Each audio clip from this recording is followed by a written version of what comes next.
লাখো কোটি শুকরিয়া যে আল্লাহ তাআলা দয়া করে মায়া করে মহব্বত করে ভালোবেসে আল্লাহ তাআলার পবিত্র স্থান, পবিত্র ঘর, পবিত্র জায়গা, পবিত্র মুহূর্তে আল্লাহ তাআলার ঘরে আসার বসার, আল্লাহ তাআলার নামের জিকির আজকার করা। আল্লাহ রাসূল বলেন, যার দিলে জিকির নাই তার দিল মুর্দা, যার দিলে জিকির আছে তার দিল জিন্দা। আল্লাহ তাআলা এই মুহূর্তে জিকির করে নিজেদের দিল জিন্দা বানাইবার যে মালিক তৌফিক দিয়েছেন, সেই মালিকের শুকরিয়া দিল থেকে আদায় করি, বলি আলহামদুলিল্লাহ। জোরে আওয়াজটা বলেন আলহামদুলিল্লাহ। পিছনে যারা আছেন আওয়াজটা বলেন আলহামদুলিল্লাহ। আল্লাহ তাআলার পবিত্র কালামের সূরাতুল হাশরের ৯ নম্বর আয়াতে আল্লাহ তাআলা হাশরের আলোচনা নিজেই করেছেন। এবার আল্লাহ তাআলা আমাদের নবীকে দিয়া আমাদেরকে যা দিয়েছেন তার বিশেষ আল্লাহ তাআলা এই অংশের মধ্যে বর্ণনা দিয়েছেন। কথা অল্প, কিন্তু তার ভিতরে লক্ষ কথা লুকায়িত আছে। আল্লাহ রাসূল বলেন, ইন্না ফিল জাসাদে মুযগা, প্রত্যেকটা শরীরের মধ্যে, বডির মধ্যে একটা বিশেষ অংশ আছে। ইন্না ফিল জাসাদে মুযগা, প্রত্যেকটা বডিতেই একটা বিশেষ টুকরা অংশ আছে।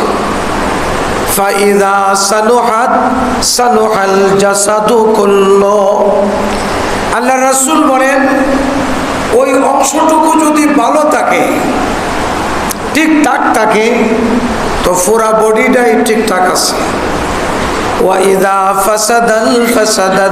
ফাসাদাল জাসাদু কুল্লুহু, যদি ওই অংশটা বেমারি হয়ে যায়, নষ্ট হয়ে যায়, তো পুরা বডিটাই নষ্ট।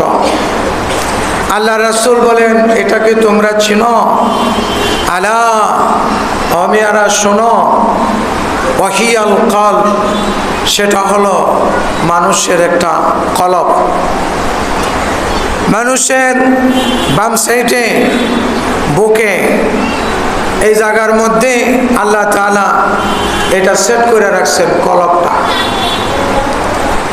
এই কলবটা যদি ঠিক থাকে সবই ঠিক, কলবের মধ্যে যদি বেজাল ধরে সবই বেজাল। এই কলবটা ঠিক করতে পারলেই সে দুনিয়া থেকেই নিজের ঠিকানা বলতে পারবে। আর এটা যদি বেজাল থাকে, উপরে দিয়া যত রঙেই লাগাই সমস্ত কিছুই বেকার হয়ে যাবে। যত রং লাগাই সমস্ত রং ছুঁইটা যাবে যদি এটা ঠিক না থাকে। উপর দিয়া কোনো রং নাই, দেখতে সুন্দর না, কিন্তু ওইটা ঠিক আছে, তাহলে সে আল্লাহ তাআলার কাছে দামি। লোকমান হাকিম উপর দিয়া সুন্দর নয়।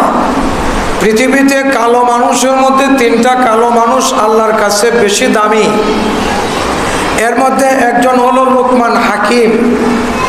উনি কালো ছিলেন, কিন্তু আল্লাহ তাআলার কাছে বেশি পছন্দের হয়ে গিয়েছিলেন, কারণ এই ভিতরের যে অংশটুকু আছে এটা ঠিক করেছে।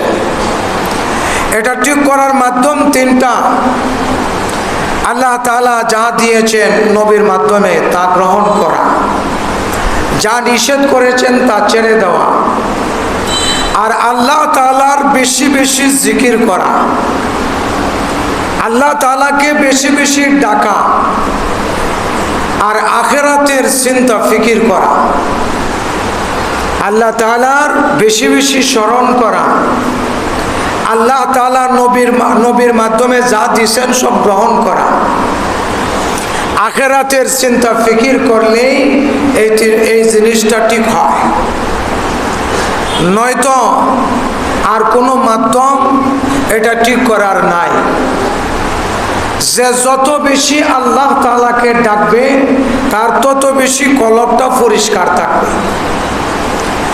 কলবটাকে কালো বানাই দেয়, কলবটাকে নষ্ট বানাই দেয়, কলবটাকে নোংরা আর দুর্গন্ধওয়ালা বানাই দেয় গুনাহ। আল্লাহ রাসূল বলেন 5টা কাজ মানুষ যখন গুনাহ করে তো 5টা আসর তার দিলের ভিতরে পড়ে, 5টা আসরে আক্রান্ত হয়, 5টা ব্যাধিতে বেদিত হয়, সে নষ্ট হওয়ার 5টা কারণ হয় গুনার কারণে। টাকা আছে বলে আমরা গুনাহ কি নাই না করব, কেউ দেখতেছে না, আল্লাহ তাআলা সব সময় দেখতেছে। মানুষ যখন মারা যাবে, আল্লাহর সামনে যখন যাবে, তো আল্লাহ তাআলা 5টা সাক্ষী তার সামনে ছেড়ে দিবে। 5টা সাক্ষী আইসা তাকে প্রথমে সাব্যস্ত করবে গুনাহগার। আল্লাহ তাআলার সামনে প্রত্যেকটা মানুষকেই যাইতে হবে।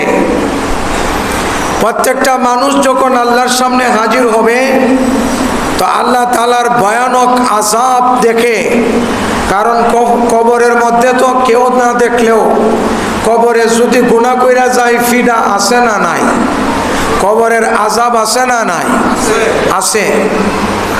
এটা চক্ষু বন্ধ কইরা যে গেছে হে বুঝবো আছে না নাই।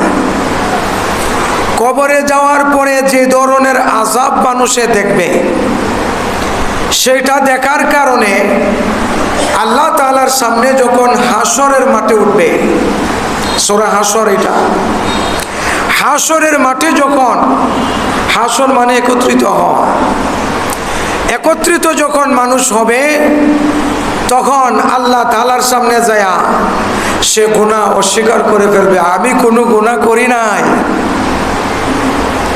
কারণ সে তো যত গুনাহ করছে সব গোপনে করছে। কক্সবাজার যায়া হোটেলও থাকছে, বাড়িতে যখন কেউ নাই, কলার একজন আইসা গেছে ভার্সিটি থেকে, কেউ দেখে নাই, দেখছে কে? কথা বলেন না। এবার সে আল্লাহর সামনে যায় বলে, আমি যে করছি এটার প্রমাণ কি? আমি করি নাই। তা আল্লাহ তাআলা করো নাই, জবান বন্ধ হয়ে যা। আল-ইয়াওমা নাখতিমু আলা আফওয়াহিহিম, জবান বন্ধ করে দিবেন, তুই করস নাই তো তোর জবান বন্ধ। হাত তুমি সাক্ষী দেহ করছে কিনা।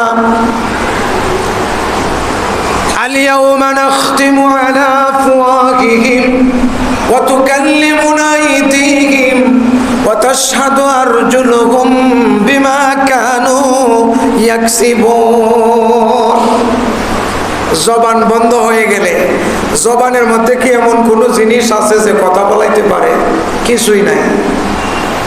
এটা যেরকম রক্ত মাংস আর চামড়া দিয়া তৈরি, হাতের মধ্যে রক্ত মাংস চামড়া দিয়া তৈরি।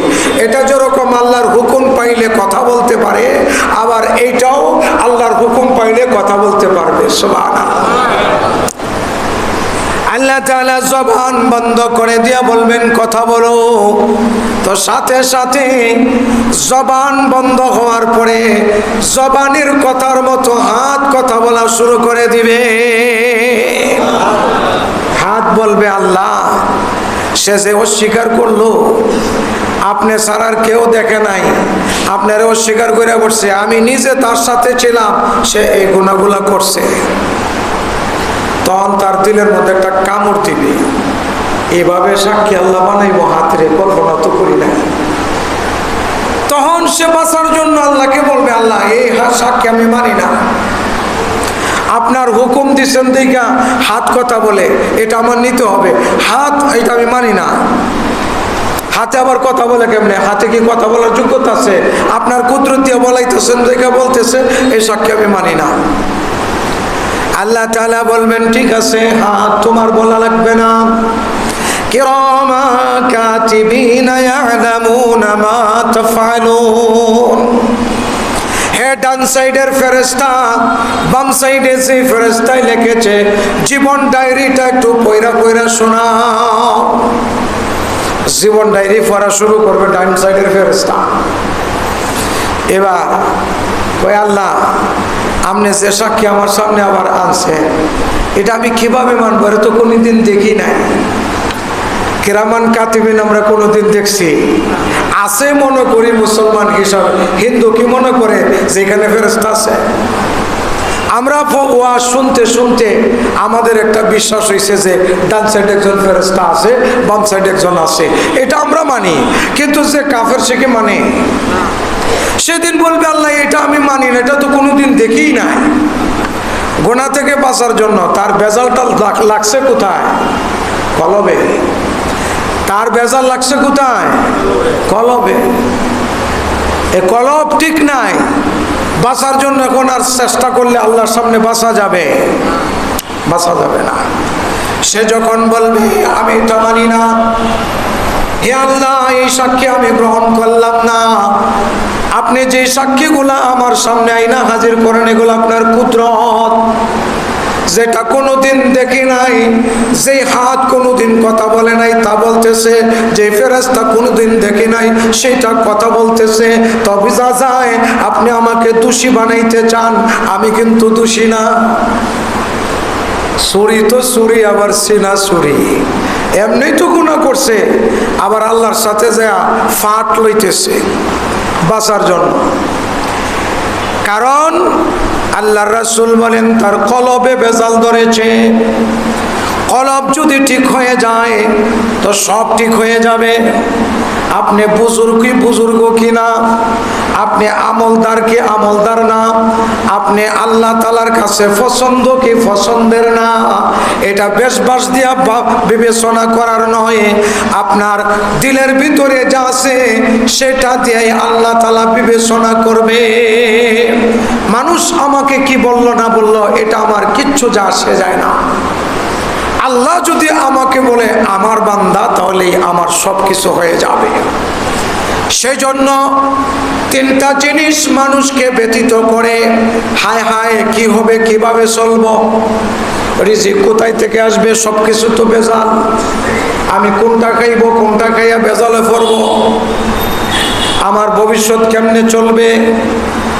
মানুষ তিনটা জিনিসের পিছনে পড়া মানুষ আল্লাহকে ভুলে যায়। এর মধ্যে একটা হলো সবকিছু বেজাল, কোনটা খাবো, মরে যাবো, খাইলে মরে যাবো, বাছাবাছি শুরু করলাম, এটা খাবো না, ওইটা খাবো না, এটা করবো না, ওইটা করবো না, এরকম একটা ধাক্কা ধাক্কি পেরেশানি। আর একটা হলো আমি কিভাবে চলবো।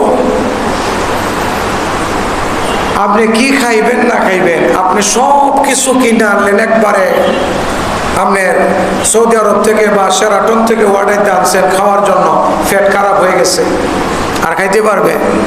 তাড়াতাড়ি এলো মেডিকেল দৌড়ান লাগবে। দুনিয়ার পেছনে পয়রা মানুষ আল্লাহকে বলে যায়, আর রিজিকের চিন্তা করে মানুষ আল্লাহকে বলে যায়, আর মানুষ ভবিষ্যতের কিভাবে চলবে সেই চিন্তা করে মানুষ আল্লাহকে বলে যায়। অথচ তিনটার মালিক আল্লাহ তাআলা। মানুষ কি খাইবে না খাবে এই ক্ষমতা আল্লাহ তাআলার হাতে আছে। আগামীকালকে কি খাবেন না খাবেন এটা আল্লাহ নির্ধারণ করে রেখেছে। রাত্রে ঘুমাইছেন ভালো করে, সকালবেলা ওইটা আপনি বিছনাতেই শুয়ে রয়েছেন, আর উঠতে পারেন নাই, তাহলে আপনি কি আর এত পেরেশান? আল্লাহ তাআলার সামনে যখন দ্বিতীয়টা অস্বীকার করবে, আমি মানি না, হাত মানি না, আমি এটাকেও মানি না, ডান সাইডের ফেরেশতাকেও মানি না, গুনাহ আমি করি নাই, তো আল্লাহ তাআলা বান্দাকে তৃতীয় নম্বর সাক্ষী বাইর করে দিবে। আল্লাহ তাআলা বলবে, হে জমিন, তোমার উপরে বান্দা যা যা করেছে তা তুমি সেই বিষয়ে খবর দাও। ইয়াউমা ইযিন তুহাদ্দিসু আখবারাহা। আল্লাহ তাআলা জমিনের যত খবর আছে সমস্ত খবর জমিনের মাধ্যমেই দেওয়াইবে। পৃথিবীর মধ্যে যে রকম ভাবে আল্লাহ তাআলার বান্দারা মাটিকে প্রসেসিং করে বিভিন্ন যন্ত্রপাতি বানায়া, সেই যন্ত্রপাতিকে দিয়া তারা খবর বাহির করে, আল্লাহ তাআলা সরাসরি মাটিকে আদেশ করবেন, মাটি তোমার ভিতরে যা যা করেছে এই বান্দা তুমি সমস্ত খবর খুলে বলে দাও। মাটি তখন খুলে খুলে খুলে আমার আপনার জীবন ডায়েরির সব কিছু বলতে থাকবে।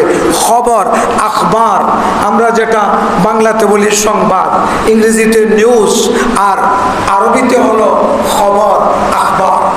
নিজের জীবন ডায়েরির সমস্ত খবর জমিন খুলে দিবে। সেজন্য প্রত্যেকটা মানুষ গুনাহ করার আগে সাবধান থাকতে হবে। আমি যে গুনাহটা করতেছি কেউ না দেখো, তিনটা প্রধান সাক্ষী আমার সাথে আছে, আর আল্লাহ তাআলার ফেরেশতারা, আল্লাহ তাআলা নিজে দেখতেছে। আল্লাহ তাআলা নিজে সমস্ত কিছু আল্লাহ তাআলা আমার দেখতেছে। এই চিন্তা মাথায় রেখে আমাদেরকে গুনাহ থেকে বেঁচে থাকতে হবে। আল্লাহ তাআলা বলেন, ওমা আতাকুমুর রাসূলু ফাখুযুহু ওমা নাহাকুম আনহু ফান্তাহু ওয়াত্তাকুল্লাহ। যা আল্লাহর রাসূল তোমাদেরকে দিয়েছেন তা গ্রহণ করো, যা রাসূল নিষেধ করেছেন তা ছেড়ে দাও, আর আল্লাহ তাআলাকে ভয় করো, গুনাহ করার ব্যাপারে ভয় করো। ওয়াত্তাকুল্লাহ। আল্লাহ তাআলাকে যদি ভয় না করো তো যাই না রাখো, আল্লাহ তাআলার সামনে তোমাকে হাজির হইতেই হবে। তুমি যাইতে চাইলেও আল্লাহর কাছে যাইতে পারবা, না চাইলেও যাইতে হবে তোমাকে। আসবি জানা কাল বি জানা, জানা একদিন হুয়েগা। আসবি মারনা কাল বি মারনা, মারনা একদিন হুয়েগা। আজকে বড় বা কালকে বড়, মরতে আমাকে আপনাকে হবে।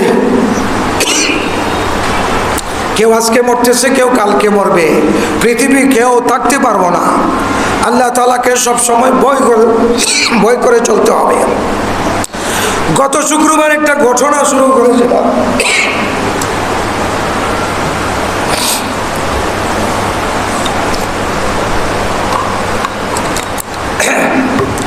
গত শুক্রবারের আলোচনাটা একটু